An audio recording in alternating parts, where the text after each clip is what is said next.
हरि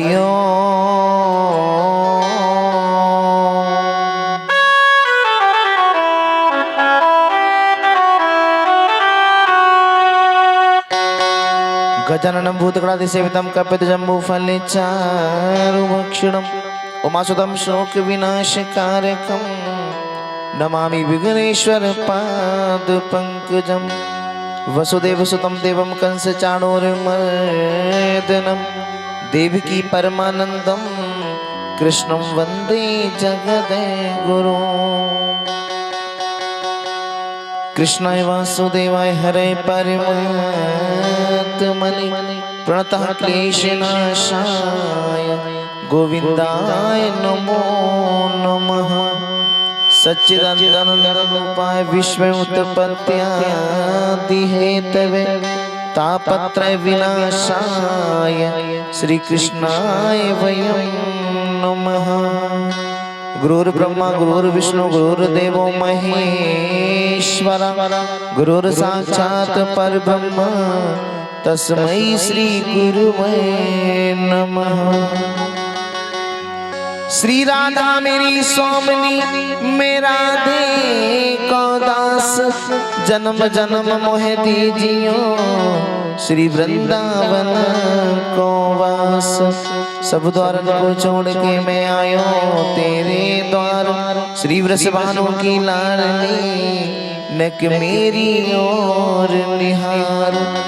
जय जय श्री राधा रमण जय जय नवल किशोर जय गोपी चित चोर प्रभु जय जय माखन चोर। श्री वृषभानु कुमारी के पद वंदों कर जोर जिनकी कृपा कटाक्ष से सुखे उपजत चहु ओर।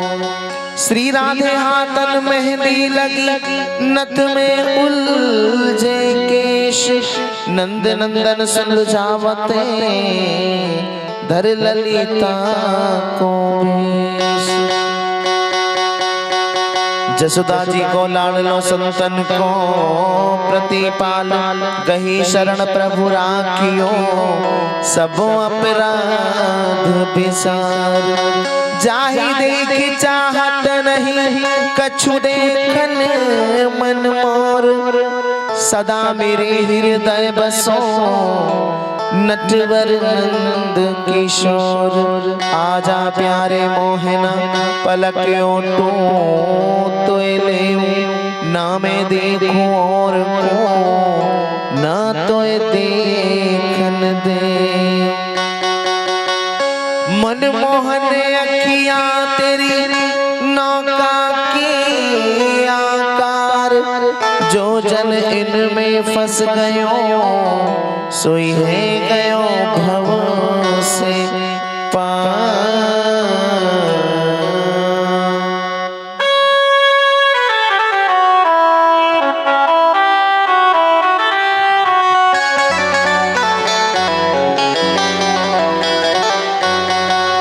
परमपिता परमेश्वर जगतगुरु जगदीश्वर भगवान श्री कृष्ण राधे रानी के श्री चरण कमलों में कोटि कोटि नमः समर वंदन। हे प्रभु शक्ति अपना आशीर्वाद हमें प्रदान करें।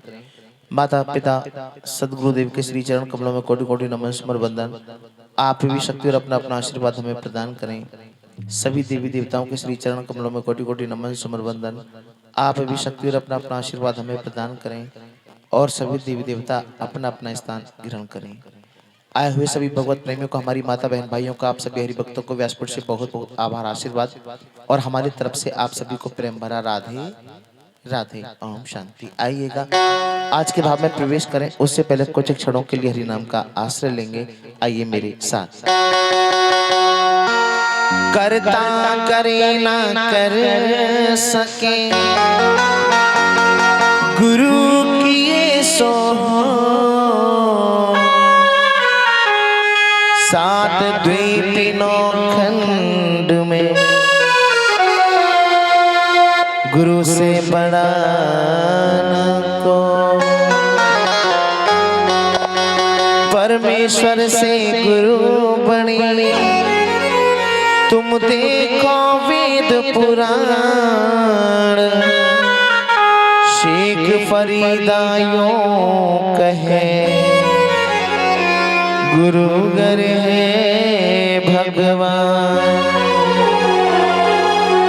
सतगुरु जिनका नाम है, घट के भीतर धाम। ऐसे दीन दयाल को मेरा बारंबार प्रणाम।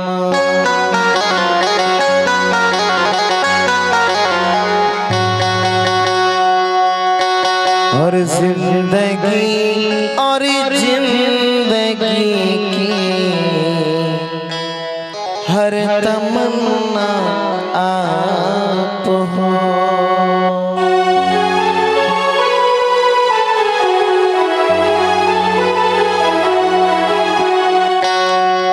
हर तमन्ना आप हो, हर तमन्ना आप हो, हर तमन्ना आप हो, हर तमन्ना आप हो। सच तो ये है मेरे सद्गुरु, सच तो ये है मेरे सद्गुरु, मेरी दुनिया आप हो। सच तो ये है मेरे सद्गुरु, मेरी दुनिया आप हो। जिंदगी और जिंदगी की हर तमन्ना आप हो।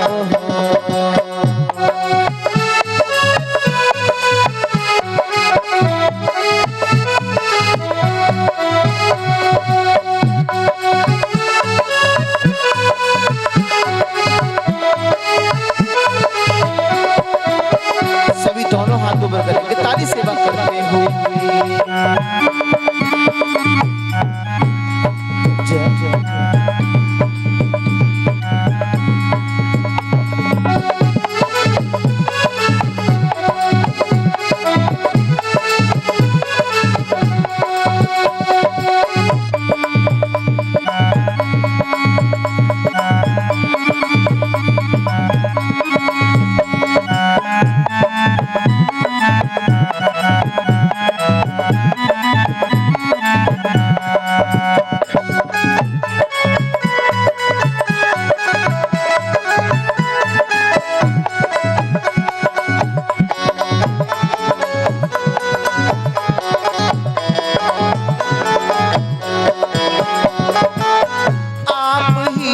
बंधु सखा, आप ही मेरी मात हो।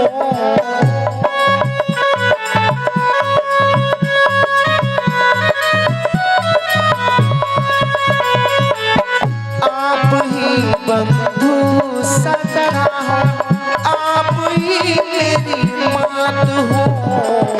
मेरी काशी आप सद्गुरु, मेरी काशी आप सद्गुरु, मेरे सब कुछ आप हो। जिंदगी और जिंदगी की हर तमन्ना आप हो।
जिसका कोई भी नहीं है, जिसका कोई भी नहीं है, उसका सहारा आप हो। जिसका कोई भी नहीं है, उसका सहारा आप हो। जिंदगी और जिंदगी की हर तमन्ना आप हो।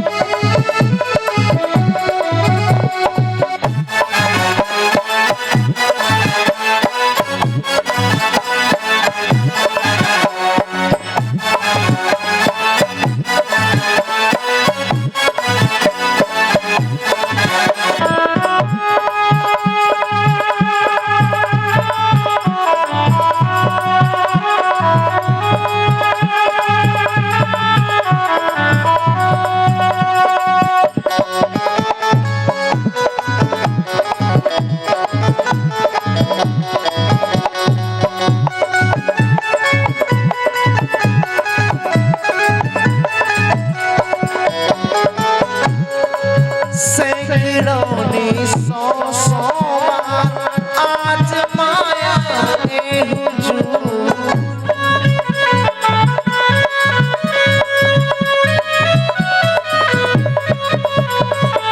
सैकड़ों ने सौ बार आजमाया है हुजूर। मौत को भी टाल लेगा, मौत को भी टाल लेगा मसीहा आप हो। मौत को भी टाल लेगा मसीहा आप हो। जिंदगी और जिंदगी हर तमन्ना आप हो।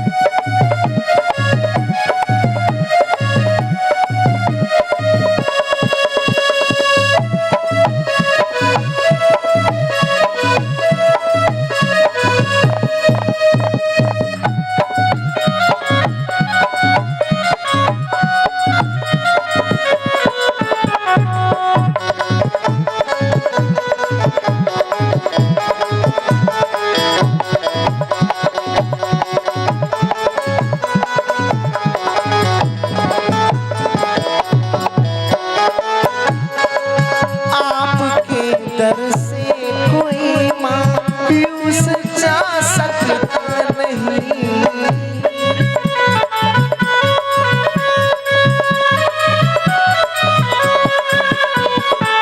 आपके दर से कोई मायूस जा सकता नहीं।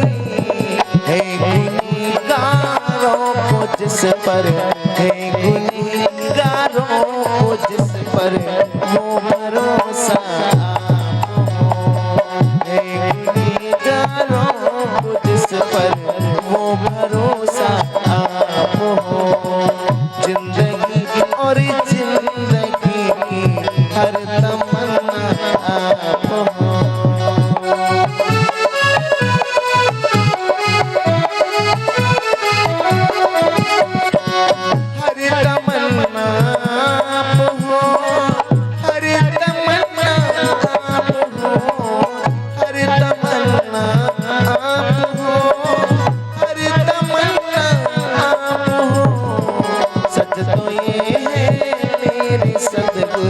सच तो ये है मेरे सद्गुरु, मेरी दुनिया आप हो।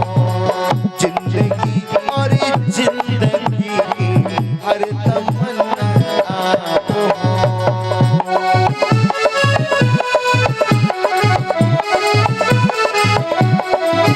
अब सभी माता बहने भाई सभी हरि भक्त गोविंद का स्मरण करते हुए चलेंगे और सभी को कहना है क्या? गोविंद चले आओ, गोपाल चले आओ।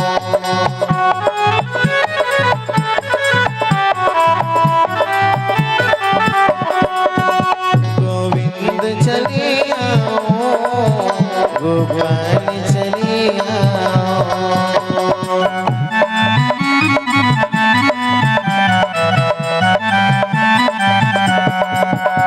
गोविंद चले आओ, गोपाल चले आओ, गोविंद चले आओ, गोपाल चले आओ।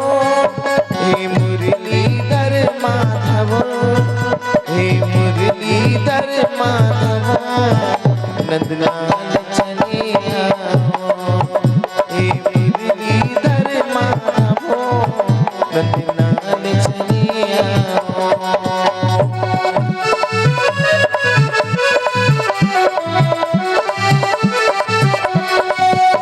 गोविंद चले आओ, गोपाल चले आओ।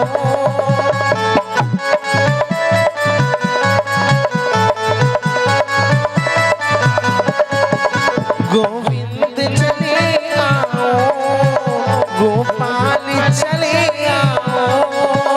हे मुरलीधर माधव, हे मुरलीधर माधव, रसराज चले आओ। हे मुरलीधर माधव, रसराज चले आओ। हे मुरलीधर माधव, रसराज चले आओ।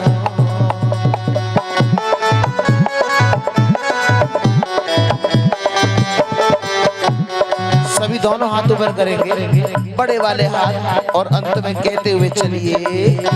गोविंद चले आओ, गोपाल चले आओ, गोविंद चले आओ, गोपाल चले आओ, गोविंद चले आओ, गोपाल चले आओ, गोविंद चले आओ। हे गोपाल चले आओ।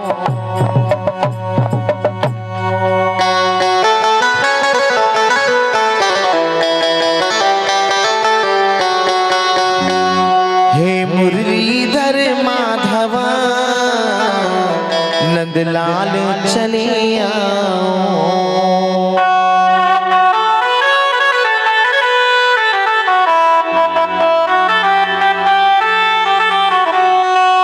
हे मुरलीधर माधव,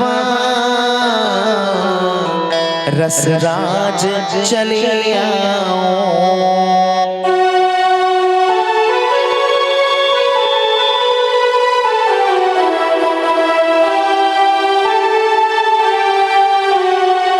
बोलो बांके बिहारी लाल की, बोलो श्री राधे रानी सरकार की, बोलो खाटू नरेश की, बोलो श्रीमद् भागवत ज्ञान महायज्ञ की।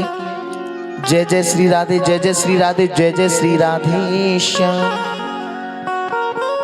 तो सज्जनों, ब्रज में रहना है तो क्या कहना है?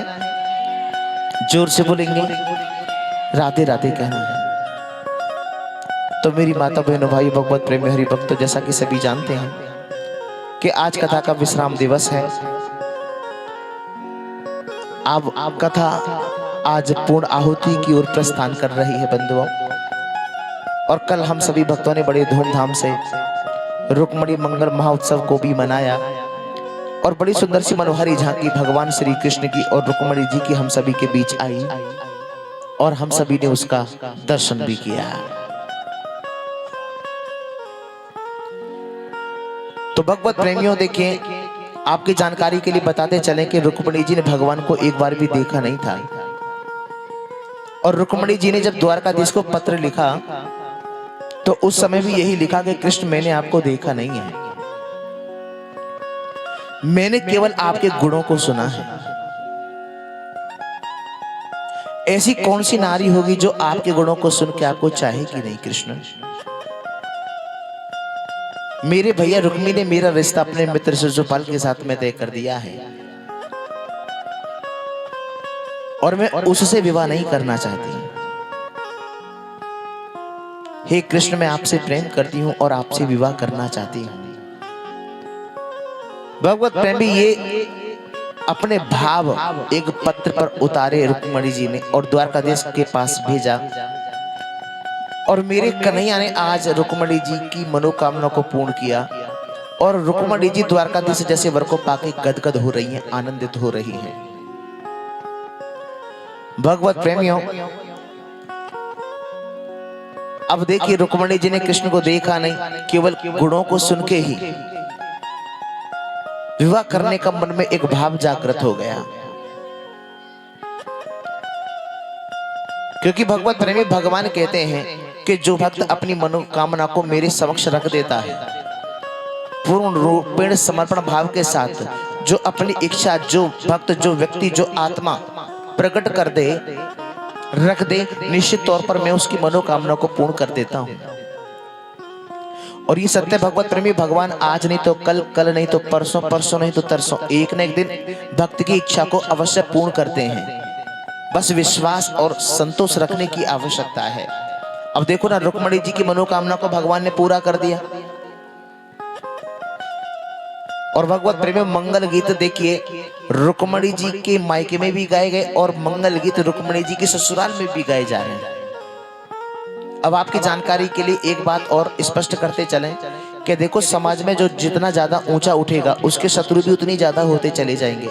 ऐसा नहीं कि शत्रु किसी कारण से ही बनते हैं, नहीं, अकारण भी बन जाते हैं। कैसे कि देखो, पहले तो ये किराए के मकान में रहता था, अब अपना मकान कैसे बन गया।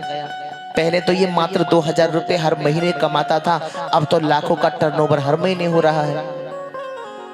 तो भगवत प्रेमी, आज हम अपने दुख से दुखी नहीं हैं, सामने वाले के सुख से ज्यादा दुखी हैं। लेकिन संतों ने कहा है, सदगुरुदेव यहाँ बार बार समझाते हैं, कहते हैं कि दुख में तड़पो मती, सुख में फूलो मती। दुख में तड़पो मती और सुख में फूलो मती, प्राण जाए लेकिन कृष्ण को भूलो मती।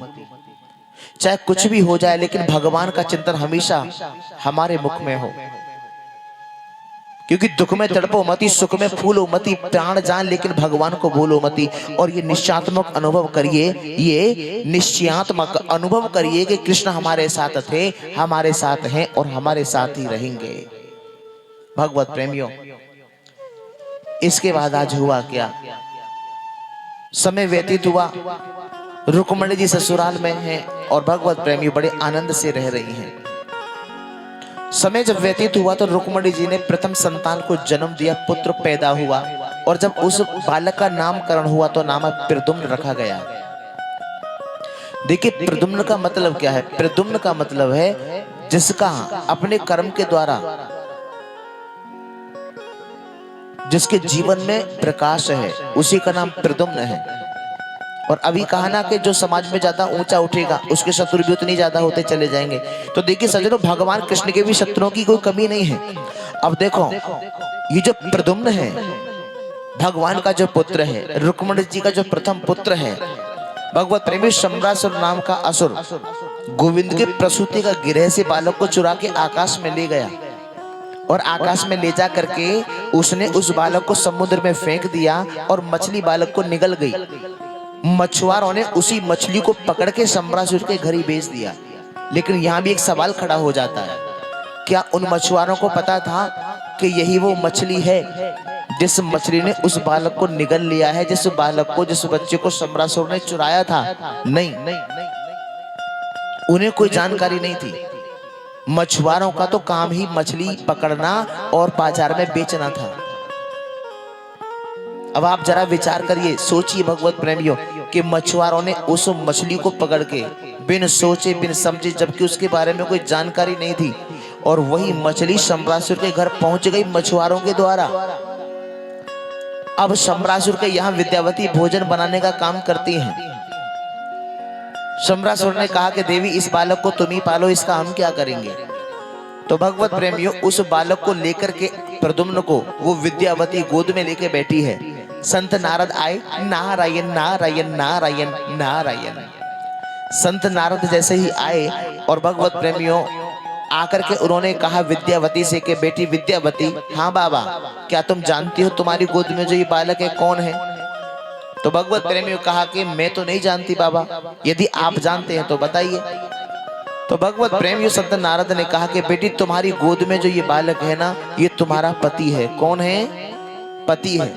लेकिन यहां भी प्रश्न खड़ा हो जाता है, ऐसा भी कोई पति होता? पत्नी तो पूरी 6 फीट की है और पति 1.5 फीट के हैं, जो कि पत्नी अपनी गोद में लेकर के बैठी है। ऐसा भी कोई पति होता है? लेकिन भगवत प्रेमियों, ये विद्यावती का पति है। सुन लीजिएगा, उनको पता नहीं था, उनको बोध नहीं था, ज्ञात नहीं था, लेकिन ये जानकारी संत नारद ने दी है कि तुम्हारी गोद में जो बेटी ये बालक है, ये तुम्हारा पति है। लेकिन क्यों कहा, सुनिएगा, इसे भी स्पष्ट करेंगे कि जब शिव तीसर नयन उघारा, निर्खत काम भय जरी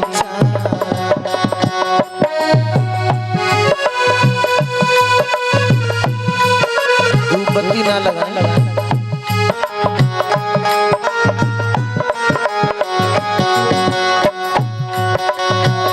जब शिव तीसर नयन उघारा, निर्खत काम भय चरी छारा।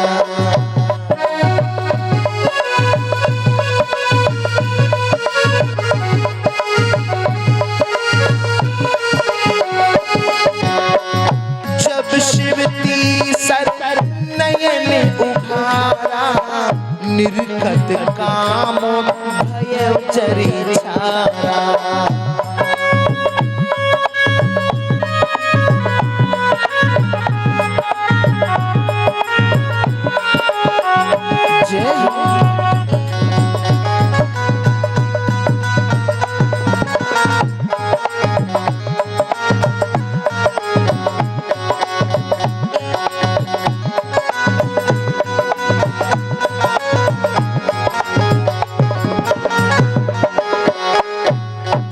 तो जब शिव तीसरा नयन उघारा, निर्खत काम भय जरी छारा।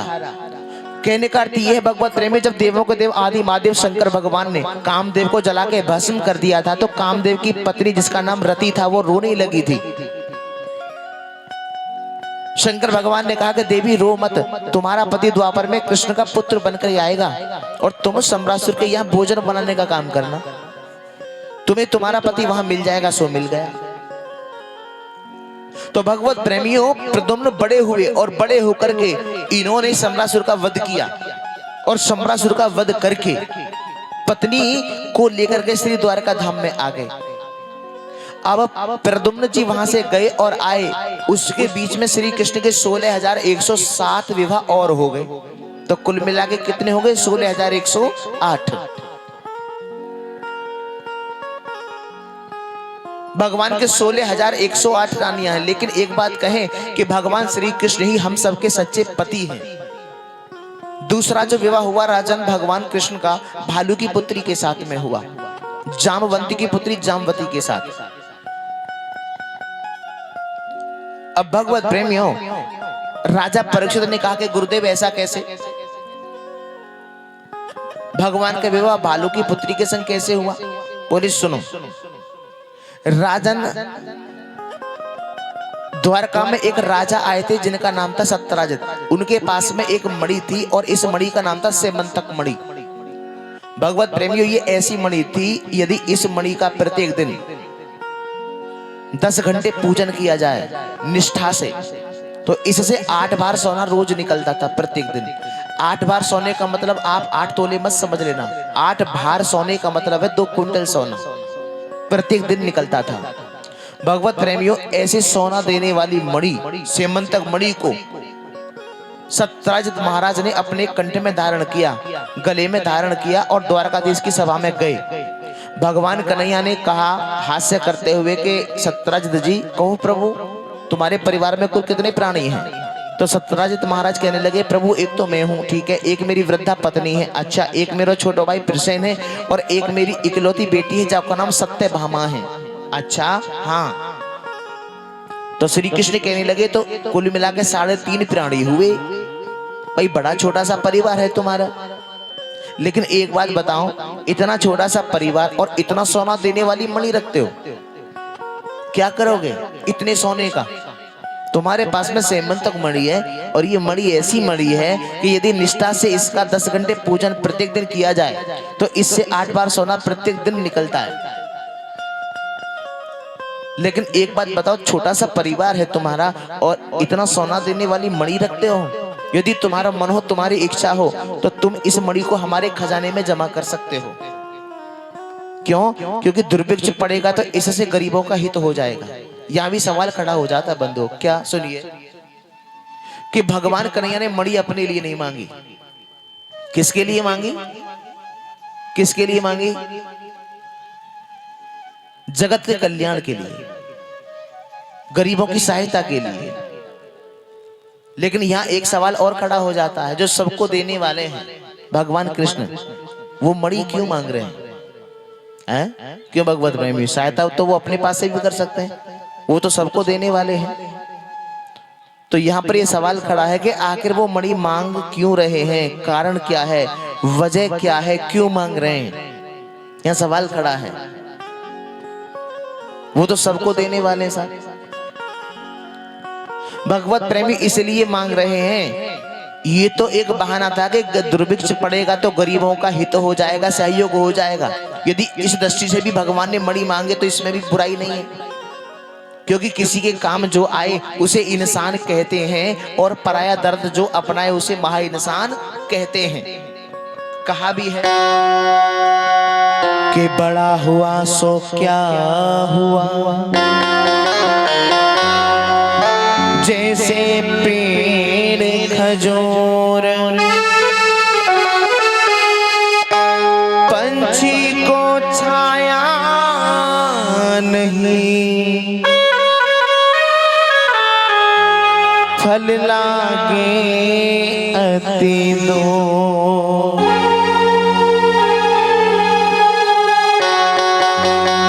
भगवत प्रेमियों, बड़ा हुआ सो क्या हुआ, जैसे पेड़ खजूर, पंछी को छाया नहीं, फल लागे अति दूर। एक बात बताओ, ऐसा बड़ा होने का क्या फायदा, क्या प्रयोजन, क्या लाभ, यदि हम किसी के काम नहीं आ सकते? तो भगवत प्रेमियों, यही बात कृष्ण आज परोपकार के विषय में सोच रहे हैं। दुर्भिक्ष पड़ेगा तो इससे गरीबों का हित हो जाएगा। लेकिन भगवत प्रेमियों, भगवान जानते, भगवान अंतर्यामी है, वो ईश्वर है, परात्पर अखिलेश्वर है, जगत के नियंता, जिनकी कृपा विलासिता से ये सारा संसार प्रपंच पालित होता है। वो श्री कृष्ण सब जानते हैं कि इनके जीवन में जो घटना घटने वाली वो ना घटे, वो तो अंतर्यामी है ना। लेकिन भगवत प्रेमियों, भगवान ने मणि मांगी, लेकिन सत्यराजित महाराज ने मणि देने से मना कर दिया और कहा कि कन्हैया मैं तुम्हारी इच्छा को पूर्ण नहीं कर सकता। भगवान बोले कोई बात नहीं भाई, तुम्हारी इच्छा तुम्हारी वस्तु है, हम तुमसे ज्यादा आग्रह भी नहीं कर सकते। क्यों भगवत प्रेमियों? भगवान ने कितनी सुंदर बात कही, भाई वस्तु तुम्हारी है, हम तो कह ही सकते हैं, तुम्हारा मन करे तो जमा करो, ना करे मत करिए, हम तुमसे ज्यादा आग्रह भी नहीं कर सकते। तो भगवत प्रेमियों, इतनी बात जैसे ही कही तो सत्यराजित महाराज उस मणि को कंठ में धारण करके अपने घर वापस चले आए। और जब आए तो छोटे भाई प्रसेन ने मणि को मांगा, भैया भैया भैया भैया ये मणि मुझे दे दो। जैसे छोटे भाई प्रसेन ने मणि को मांगा तो भगवत प्रेमी सोचा विचारा नहीं, तुरंत कंठ से मणि उतारी और छोटे भाई प्रसेन को दे दी। देखा, भगवान ने मांगा तो नहीं दिया, भाई ने मांगा तो तुरंत दे दिया। लेकिन सुनिएगा, प्रसेन अब वन में शिकार खेलने चला गया, उधर से जा रहे थे एक कोई सिंह। तो भगवत प्रेमी सिंह ने मणि को देखा, मणि की चकाचौंध को जैसे ही देखा तो प्रसेन को मार दिया। प्रसेन को मार दिया। किसको मार दिया? जोर से बोलो जी, किसको मार दिया? जी पता होगा कहां से जब बातें करेंगे तो। दो आत्मा ऐसी लगी पड़ी हैं, मोह तो ऐसा लगे एक फरीदाबाद थे एक फरुखाबाद थे। बड़े दिनन में मुलाकात भाई दी है आज। बोलो श्याम सुंदर भगवान की। हाँ, तो भगवत प्रेमी प्रसेन मारा गया। अब जरा आप विचार करिए कि भगवान के कहने पे अगर सत्यराजित महाराज मणि को भगवान के खजाने में जमा कर देते तो क्या भाई मारा जाता? नहीं मारा जाता। मतलब भगवान ने मणि मांगी, देखो, और उन्होंने बहाना क्या बनाया, उन्होंने ये बहाना किया कि दुर्भिक्ष पड़ेगा तो इससे गरीबों का हित हो जाएगा। हालांकि वो तो सबको देने वाले, वो सबको देने वाले हैं। भगवान जानते कि इनके जीवन में जो घटना घटने वाली है वो ना घटे, लेकिन भगवत प्रेमियों उनको नहीं दी, वहां जमा नहीं की। वो हमेशा के लिए नहीं मांग रहे थे, वो तो कह रहे थे जमा कर दो, अगर दुर्भिक्ष पड़ेगा तो इससे गरीबों का सहयोग हो जाएगा, सहायता हो जाएगी, उनकी रक्षा हो जाएगी। भाई ने मांगा, तुरंत दे दिया, और सिंह ने प्रसेन को मार दिया, मणि को छीन लिया, भाई चला गया।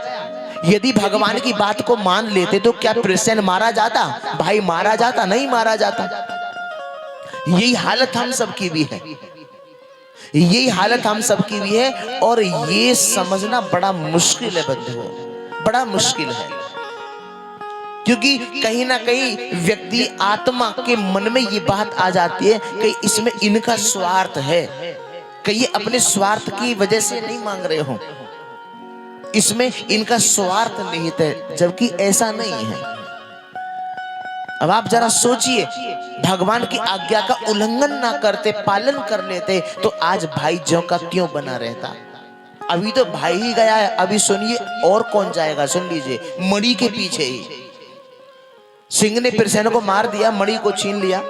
अब छीनने के बाद में भगवत प्रेमी उधर से जा रहे थे जामवंत, जामवंत जैसे ही जा रहे थे तो जामवंत ने सिंह को देखा, सिंह पर मणि को देखा, मणि की चकाचौंध को देखा, तो जामवंत ने सिंह को मार दिया। अब एक मणि के पीछे दो दो हत्याएं हो गई, एक मणि के पीछे दो दो हत्याएं हो गई। अब भगवत प्रेमी जामवंत ने वो मणि अपनी बेटी जामवती को खिलौना समझ के खेलने को दे दी। अब सत्यराजित महाराज को पता चला, इन बच्चों को थोड़ा टाइट करना। अब भगवत प्रेमी सत्यराजित महाराज को पता चला। अब जैसे ही पता चला कि मेरा भाई मारा गया, किसी ने मेरे भाई प्रसेन को मरवा के और मणि को छीन लिया है, अब तुरंत मन में एक विचार जागृत हुआ कि अरे हाँ, मैं परसों द्वारकाधीश की सभा में गया था और वही मुझसे मणि मांग रहे थे और मैंने मणि को देने से मना कर दिया था। इसका मतलब उन्होंने ही मेरे भाई को मरवा के और मणि को छीन लिया है। मतलब भगवान कन्हैया को व्यर्थ का कलंक लगा, जबकि भगवान ने प्रसेन को देखा नहीं था, ना ही भगवान ने प्रसेन को मारा था, लेकिन भगवान को कलंक क्यों लगा, यहां भी प्रश्न खड़ा हो जाता है। सुनिएगा, जबकि काजल से भी अगर कोई काली चीज है तो वो व्यर्थ का कलंक है। सुनो कि जल से पतला कौन है, कौन भूमि से भार, कौन अग्नि से तेज है, कौन काजल से कार। कि जल से पतला ज्ञान है और पाप भूमि से भार, क्रोध अग्नि से तेज है, कलंक काजल से कार। तो जल से पतला ज्ञान है, पाप भूमि से भार, क्रोध अग्नि से तेज है, कलंक काजल से कार। मेरी कृष्ण को कलंक लग गया भगवत प्रेमियों, बताइए, इल्जाम आ गया कन्हैया पर, जबकि ऐसा था नहीं। अब तो भगवत प्रेमियों मेरे गोविंद गए गर्गाचार्य जी के पास और जाकर के कहने लगे, बोले गुरुवर ये बताइए मुझे ये कलंक क्यों लगा है। मुझे ये आवाज आई है कि मैंने सत्यराजित महाराज के छोटे भाई प्रसेन को मरवा के और मणि को छीन लिया है, जबकि मैंने प्रसेन को देखा भी नहीं है। गुरुवर कृपा करके बताइए ये मुझे कलंक क्यों लगा। गर्गाचार्य जी ने कहा कि कृष्ण सुनो, तुम्हें ये कलंक इसलिए लगा है क्योंकि तुमने भादों के महीने में चतुर्थी का चंद्रमा देख लिया होगा। भाद्र मास में चतुर्थी का चंद्रमा देखने से बचना चाहिए। आपने कई बार आजमाया होगा, देखा होगा कि आप कोई गलती वो करते नहीं और आप पर इल्जाम आ जाता है। वो ऐसा क्यों होता है? कभी ना कभी आपने भाद्र मास में चतुर्थी का चंद्रमा देखा होगा। जब भगवान को नहीं छोड़ा तो हम और आप तो हैं क्या चीज। भगवत प्रेमी, जब भगवान कृष्ण को पता लग गया कि इसलिए कलंक लगा। अब मेरे गोविंद भगवान 10-5 लोगों को अपने संग लेकर के गए जहां प्रसेन मरा पड़ा है। भगवत प्रेमियों, जहां प्रसेन मरा पड़ा है, अब वहां जाकर के देखा तो सिंह के पैरों के निशान। उन निशानों के साथ साथ आगे को बढ़े तो देखा सिंह मरा पड़ा है। अब जहां सिंह मरा पड़ा है तो भगवत प्रेमी वहां देखा तो वहां जामवंत के पैरों के निशान। अब वहां जामवंत के पैरों के निशान, उन निशानों के साथ साथ गए, एक गुफा के द्वार पर पहुंच गए। अंदर से आई आवाज, कौन है? भगवत प्रेमियों, मेरे कन्हैया ने अंदर प्रवेश किया और जैसे प्रवेश किया अंदर से आवाज आई, कौन है? तो भगवत प्रेमियों, भगवान कन्हैया और जामवंत में भयंकर युद्ध छिड़ गया। और युद्ध करते करते करते करते जामवंत की एक एक नस ढीली पड़ गई, एक एक नस ढीली पड़ गई बंधुओं। हाँ जी। अब जैसी भगवत प्रेमी एक एक नस ढीली पड़ी, जामवंत ने कहा, बस गोपाल, अरे गोपाल, अरे गोपाल, बस करो, अरे गोपाल, अरे गोपाल, मैं समझ गया आप तो मेरे रघुवर हैं। ये बात क्यों कही? यहां भी प्रश्न खड़ा हो गया, भाई जामवंत ने ये बात क्यों कही कि मैं समझ गया आप मेरे राम जी हैं? सुनिएगा, इस लीला में भी एक रहस्य छिपा है बंधुओं, त्रेता युग का। देखो, जब भगवान राम रावण को मार करके आए थे, जब भगवान राम रावण को मार के आए थे ना भगवत प्रेमियों, तो उस समय भगवान राम ने अपनी पूरी सेना से एक बात कही थी कि मैं आज आप सभी को कुछ ना कुछ देना चाहता हूं, मांगिए। तो किसी ने तो भगवान राम से प्रेम मांगा, किसी ने भक्ति मांगी, किसी ने पूजा की शक्ति मांगी, लेकिन जामवंत शांत खड़े थे। जामवंत शांत खड़े थे भगवत प्रेमियों। भगवान राम ने कहा कि जामवंत तुम शांत क्यों खड़े हो, मांगो ना, तुम क्या मांगना चाहते हो? तो जामवंत ने कहा कि प्रभु मैं क्या मांगू? नहीं नहीं, मांगो, मैं आज सभी को कुछ ना कुछ देना चाहता हूँ, आप भी मांगो, क्या मांगना चाहते हो? तो जामवंत ने कहा, सुनो प्रभु, यदि आप देना ही चाहते हैं तो सुन लीजिए, हमने रावण की सेना से युद्ध तो किया, लेकिन रावण की सेना में मेरी टक्कर का कोई वीर नहीं था। अब यदि आप देना ही चाहते हो तो मैं 2 हाथ आपसे ही करना चाहता हूं, मैं भी तो देखूं कि मेरे राम जी में कितना बल है। लेकिन भगवत प्रेमी भगवान राम ने कहा कि नहीं, गलत बात है, स्वामी और सेवक का युद्ध होना मर्यादा के अनुकूल नहीं है, लेकिन तुमने जो ये इच्छा व्यक्त की है, तुम्हारी ये मनोकामना द्वापर में पूरी हो जाएगी। तो सज्जनों, त्रेता युग की मनोकामना द्वापर में जामवंत की पूरी कर दी। तभी तो जामवंत ने कहा था, बस बस गोपाल, बस, मैं समझ गया आप तो मेरे रघुवर हैं, राम जी हैं। तो कहने का अर्थ क्या है भगवत प्रेमियों? कहने का भाव ये है कि देखिए, भगवान कन्हैया भक्त की इच्छा को अवश्य पूर्ण करते हैं, पूर्ण करते हैं। आप निरंतर लाइन में लगे रहिए, निरंतर ठाकुर जी की सेवा करते रहिए, भगवान नाम जप करते रहिए। जो भी नाम आपको प्रिय लगे, आपको नाम शिव अच्छा लग रहा है तो उनका नाम आप जप सकते हैं, आप राधा नाम भी जप सकते हैं, आप हरे कृष्णा नाम भी जप सकते हैं, आप नारायण नाम भी जपना शुरू कर सकते हैं। जो भी नाम आपको प्रिय लगे, जो नाम आपको प्रिय लगे, जिसमें आपकी रुचि अधिकतम हो, आप वो नाम जपें। क्योंकि भगवत प्रेमियों, जब अंत समय आएगा ना, तो मुख से कोई शब्द प्रभु का निकल नहीं पाता, कोई भी शब्द नहीं निकलता।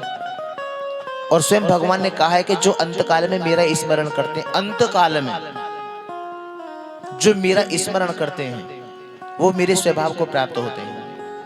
यानी कि अंत काल की बात की गई है। अच्छा, अंत काल में जब हम देह का त्याग करेंगे, जब हम मरेंगे, तो क्या इस बात की गारंटी है कि मुख से भगवान का नाम निकलेगा? कोई गारंटी नहीं। निकलेगा कब? जब हम रोजाना प्रयास करेंगे। हाँ के ना? रोजाना प्रत्येक दिन हम भगवान के नाम का जप करेंगे, तो अंत समय में अवश्य ही हमारे मुख से भगवान का नाम निकलेगा। और ध्यान रखना, हम जितना उसे याद करेंगे उतने ही पाप कटते जाएंगे।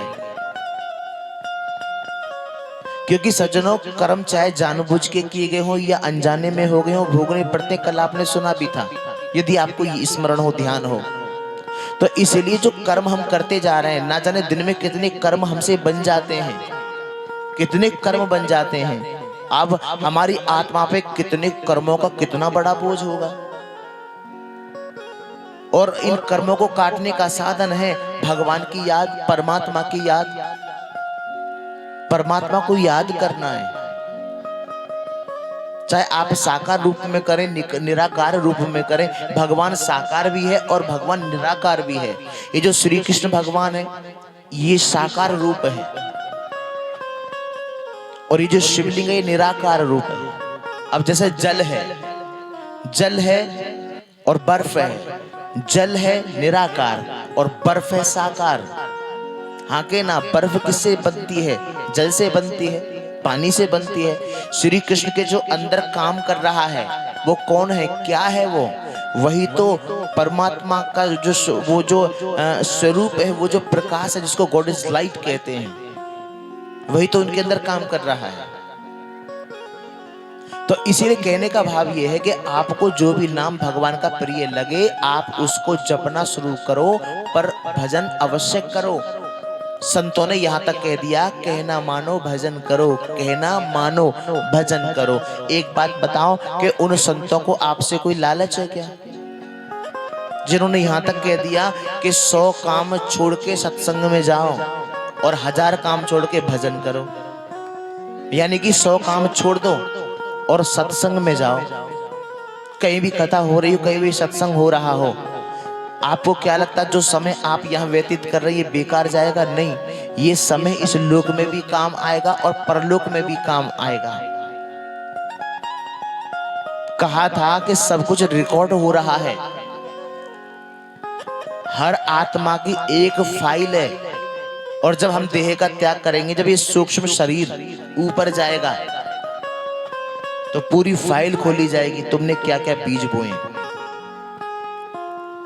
सब याद आ जाएगा वहां। यहाँ जितने भी भूले बैठे हैं ना, पाप कर्म किए और भूल गए, वहां फाइल सामने आएगी कि बेटा तुमने ये कर्म किए हैं।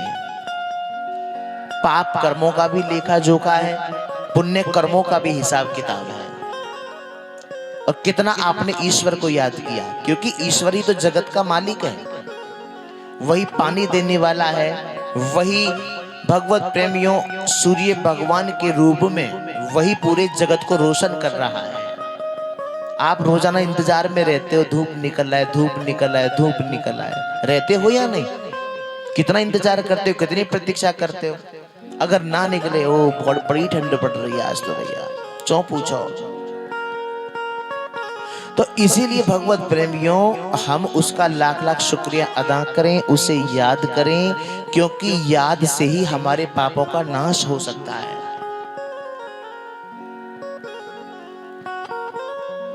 चार विषय हैं, ज्ञान, योग, सेवा, धारणा। ये 4 विषय हैं। जीवन में ज्ञान होना जरूरी है, योग बहुत आवश्यक है। योग का मतलब है कनेक्शन, जोड़ना, ईश्वर की याद। ज्ञान, योग, ज्ञान का मतलब है जो कथा श्रवण कर रहे हैं। ज्ञान, योग, सेवा, यानी कि हम रोज सेवा करें, चाहे छोटी सेवा करें चाहे बड़ी सेवा करें, चाहे तन से करें चाहे मन से करें चाहे धन से करें, रोज करिए।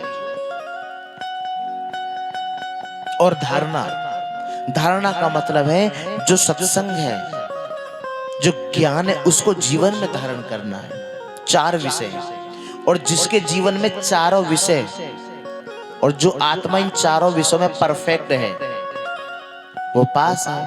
हाँ जी के ना जी? अब एक बात बताइए, जब बच्चा स्कूल में पढ़ता है उसके 5-7 सब्जेक्ट्स होते हैं, विषय। मान लीजिए 5 विषय हैं, वो 4 विषय में तो बहुत अच्छे मार्क्स लेके आया और एक में फेल हो गया, तो क्या वो पास होगा? फेल ही होगा, होगा या नहीं? फेल होगा। यानी कि सभी सब्जेक्ट्स में पास होना अनिवार्य है। हम सोचें कि नहीं हमने ये तो कर लिया, बस अब तो काम चल जाएगा, नहीं चलेगा। आपके सामने प्रमाण है साहब। और एक क्लास को पास करने में 1 वर्ष लग जाता, 12 महीने 365 दिन लगते हैं या नहीं? बताइए। सिर्फ उस क्लास को पास करने के लिए, उस कक्षा को पास करने के लिए जो केवल पेट भरने का साधन है, केवल पेट भरने का साधन है। संसार में रहने के लिए, संसार में जीवन यापन करने के लिए पढ़ाई जरूरी है, बहुत आवश्यक है कि नहीं? जो नहीं पढ़े वो आज पछता रहे हैं। माता ने पिता ने बहुत समझाया लेकिन उनका आदर नहीं किया। पैसा नहीं था तो सरकारी स्कूलों की कमी थोड़ा ही है। हाँ जी के ना जी? कितने लोग ऐसे हैं जो डीएम हैं, भगवत प्रेमी न जाने किस किस बड़े बड़े पद पर वो कार्यरत हैं। वो कहते हैं कि हम सरकारी स्कूल में पढ़े हुए। तो इसलिए समस्या है तो समाधान भी है। ऐसी कोई समस्या संसार में नहीं है सज्जनों जिसका समाधान ना हो, सबका समाधान है। तो कहने का भाव सिर्फ इतना ही है कि हमको सारे विषयों में पास होना है, सारे विषयों में जितने भी सब्जेक्ट्स हैं। अब 4 सब्जेक्ट्स हैं, ज्ञान, योग, सेवा और धारणा। अब जैसे ये 5 विकार हैं, काम, क्रोध, मोह, लोभ और अहंकार। माना हमने काम को जीत लिया, काम, क्रोध, मोह और लोभ, इन पर हमने विजय प्राप्त कर ली, लेकिन अहंकार को नहीं जीत पाए तो भी फेल है। इसीलिए भगवत प्रेमियों सारे विषय में पास होना बहुत अनिवार्य संतों ने बताया। इसलिए कहना मानो भजन करो। जब भजन करेंगे तब जाके अंत समय में जब हम देह का त्याग करेंगे हमारे मुख से भगवान का नाम निकल पाएगा, अन्यथा नहीं। तो ब्रज में रहना है तो क्या कहना है? तो भगवत प्रेमी भगवान श्री कृष्ण ने कहा कि ये मणि हमें दे दो। जामवंत ने कहा मणि? हाँ। नहीं प्रभु क्षमा करना, मैं तो मणि अपनी बेटी को दे चुका हूँ और बहन और बेटी को दी हुई वस्तु कभी वापस नहीं लेनी चाहिए। देखा ये बात किसने कही? जामवंत जी ने। क्योंकि मैं मणि अपनी बेटी को दे चुका हूँ और बहन और बेटी को दी हुई वस्तु कभी वापस नहीं लेनी चाहिए। और जितना भी हो सके ना बेटियों को बहनों को खूब दिया करो। बहन बेटी को देने से कभी कम नहीं होता, दान करने से कभी कम नहीं होता, बढ़ता ही है। और जामवंत जी कह रहे हैं कि प्रभु क्षमा करना, मैं मणि आपको नहीं दे सकता, मैं तो मणि अपनी बेटी को दे चुका हूं। तो भगवान कन्हैया ने कहा कि मुझे कलंक लग चुका है जामवंत, तो मैं क्या करूं? तो जामवंत ने कहा कि प्रभु चिंता क्यों करते हो, एक उपाय है ना। भगवान ने कहा क्या उपाय है? तो भगवत प्रेमी जामवंत ने कहा कि प्रभु आप मेरी बेटे से विवाह कर लीजिए, फिर पत्नी की वस्तु पति की। हाँ के ना? भगवान कन्हैया सोचने लगे बताओ अब ये मणि के पीछे हमें विवाह भी करना पड़ेगा। तो दूसरा जो विवाह हुआ ऐसे करके इसलिए जामवती के साथ में हुआ, भालू की पुत्री के साथ। अब भगवत प्रेमी मणि को वापस कर दिया। वापस जैसे किया तो रात्रि भर सत्यराजित महाराज को नींद नहीं आई, रात भर नींद नहीं आई। भगवत प्रेमी जैसे नींद नहीं आई, अब तो उन्होंने मन में विचार किया मैंने तो व्यर्थ में भगवान पर कलंक लगा दिया, भगवान को कलंक लगा दिया। अब एक काम करें, भगवान से कोई ना कोई रिश्ता बनाए। तो भगवत प्रेमियों सत्यराजित महाराज ने अपनी बेटी सत्यभामा को भगवान को देने का निश्चय कर लिया। भगवान ने कहा कि बेटी तो हम तुम्हारी ले लेंगे लेकिन हम मणि नहीं लेंगे। तो भगवत प्रेमियों तीसरा विवाह भगवान का सत्यभामा के संग हुआ। और देखो ये 8 पटरानियां हैं, रुक्मणी, जामवती, सत्यभामा, भद्रा, लक्ष्मणा, नंगजती, कालिंदी। ये 8 पटरानियां भगवत प्रेमियों। और 16,100 राजकुमारियों को भौमासुर ने बंदी बना लिया था। और उसका एक संकल्प था कि जब ये राजकुमारियां 20,000 हो जाएंगी तो मैं इन सबसे एक ही मुहूर्त में विवाह कर लूंगा। भगवान को समाचार मिला, भगवान कन्हैया सत्यभामा को संग लेकर के गए और जाकर के भगवत प्रेमियों सबसे पहले भौमासुर का वध किया। और जब भौमासुर का वध किया उसके बाद 16,100 राजकुमारियों को बंदी गृह से मुक्त कराया। अब सबकी सब खड़ी हैं 16,100 राजकुमारियां। भगवान कन्हैया ने कहा कि ए देवी तुम जाओ, तुम अपने अपने घर चली जाओ, तुम स्वतंत्र हो गई हो, जाओ। बेचारी भी 16,100 राजकुमारियां कहने लगी कन्हैया हम कहां जाएं, अब हमारे माता पिता भी हमें स्वीकार नहीं करेंगे और ना ही हमसे कोई राजकुमार विवाह करेगा, कहां जाएं हम। तो भगवान कन्हैया ने कहा सही बात है, अब तुम्हारे माता पिता भी तुम्हें स्वीकार नहीं करेंगे और कोई राजकुमार भी तुमसे विवाह नहीं करेगा, नहीं करेगा। तो भगवत प्रेमियों, भगवान ने सोचा कि अगर ऐसा हुआ तो समाज में बड़ी कुरीतियां पैदा हो जाएंगी। ये बेचारी कहाँ जाएंगी, कहाँ जाएंगी, ये कहाँ मारी मारी फिरेंगी। तो भगवान कन्हैया ने इन 16,100 राजकुमारियों से एक बात कही भगवत प्रेमियों, कहा कि देवियों, यदि तुमने मन में कोई अन्यथा विचार ना किया हो, यदि मन में कोई विचार कर लिया हो तो कोई बात नहीं, यदि मन में अन्यथा कोई विचार ना किया हो तो मैं तुम सबसे विवाह करना चाहता हूं। तो भगवत प्रेमी 16,100 राजकुमारियां बड़ी प्रसन्न भई और उन्होंने कहा कि कन्हैया, इससे बड़ी सौभाग्य की बात हमारे लिए भला और क्या हो सकती है? तो भगवत प्रेमियों, भगवान कन्हैया ने इन 16,100 राजकुमारियों से एक ही मुहूर्त में विवाह कर लिया। अब देखिए, जिसको समाज स्वीकार नहीं करता, जिसको ये समाज स्वीकार ना करे, उसे मेरे गोविंद स्वीकार करते हैं। लेकिन भगवत प्रेमियों, यहाँ भी एक प्रश्न खड़ा ये हो जाता है कि अगर देखिए किसी का बेटा 2, 4, 6 दिन के लिए, 20 दिन के लिए कहीं चला जाए तो समाज में कोई भी सवाल खड़ा नहीं होता। अगर किसी की बहन बेटी 2, 4, 6 दिन के लिए किसी कारणवश कहीं चली जाती है तो भगवत प्रेमियों, आज पड़ोस में, समाज में तरह तरह के सवाल खड़े हो जाते हैं। फलानी की बेटी कई दिन से लापता है। लापता शब्द और जोड़ देते हैं। वो ये नहीं देखते कि अगर हम एक उंगली सामने वाले पर उठा रहे हैं तो ये 3 उंगलियां मेरी ओर इशारा कर रही हैं। हाँ जी के ना जी? वो ये नहीं सोचते कि यदि मैं एक उंगली किसी पर उठाता हूं या उठाती हूं तो 3 उंगलियां मेरी ओर इशारा करती हैं। तो इसलिए कभी हम ऐसा ना सोचें, ऐसा ना करें। भगवान परम दयालु हैं। देखा, भगवान को कोई शौक नहीं था कि मैं इनसे विवाह करना चाहता हूं, मेरी मन की इच्छा नहीं। भगवान ने भगवत प्रेमियों 16,100 राजकुमारियों को अपना समर्पण दे दिया और उन सबसे विवाह कर लिया उनकी इच्छा के अनुसार, क्योंकि भगवान घटघट वासी है, अंतर्यामी है। वो भक्त की भावना को भली भांति जानते हैं। दरबार में राधा रानी के दुख दर्द मिटाए जाते हैं।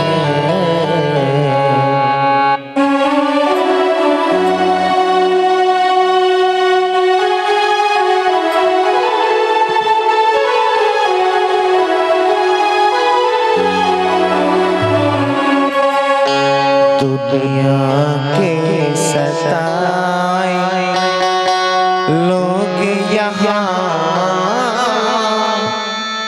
दुनिया के सताए लोग यहाँ सीने से लगाए जाते हैं।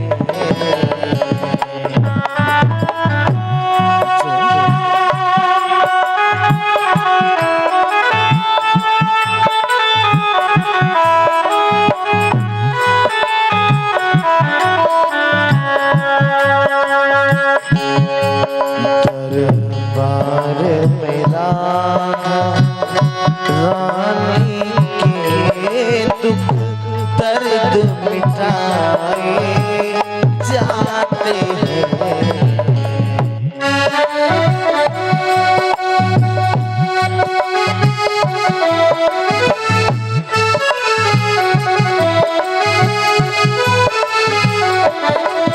दुनिया के सताए लोग यहाँ सीने से लगाए जाते हैं।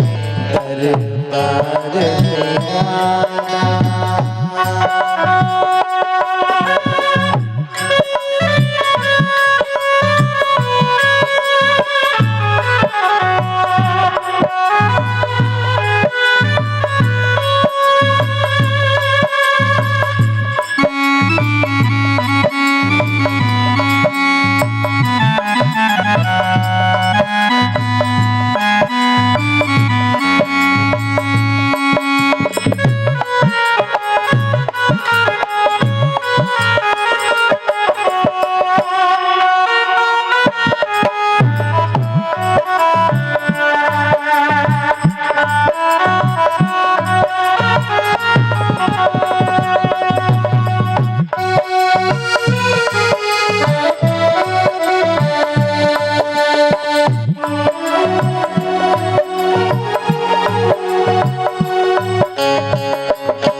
सहने को यहाँ दुख ही दुख है, सहने को यहाँ भर भर के प्याले,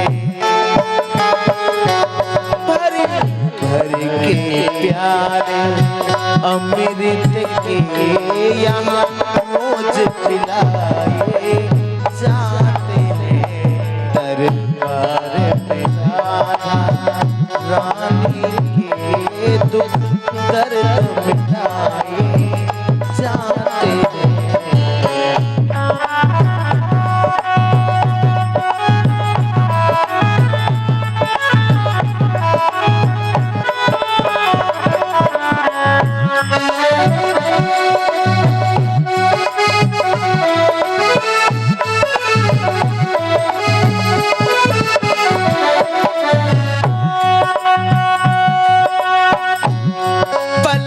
पल में आस निराश भई,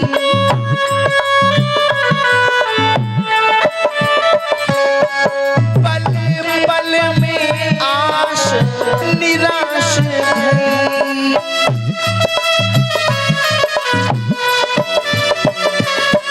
पल पल में आस निराश भई, दिन दिन भटकी पल पल रहती, दिन दिन भटकी पल पल रहती। दुनिया जिनको, दुनिया जिनको ठुकरा देती, वो गोद बिठाए जाते हैं। दुनिया जिनको ठुकरा देती, वो गोद बिठाए जाते हैं। दरबार में राधा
शरण में रहते हैं, करती है कृपा, करती है कृपा प्रसन्न भान सुता, वही महल बुलाए जाते हैं। दरबार में राधा रानी के दुख दर्द मिटाए जाते हैं।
रसिकों के मन को भाती है, रसिकों के मन को भाती है दुनिया में जो,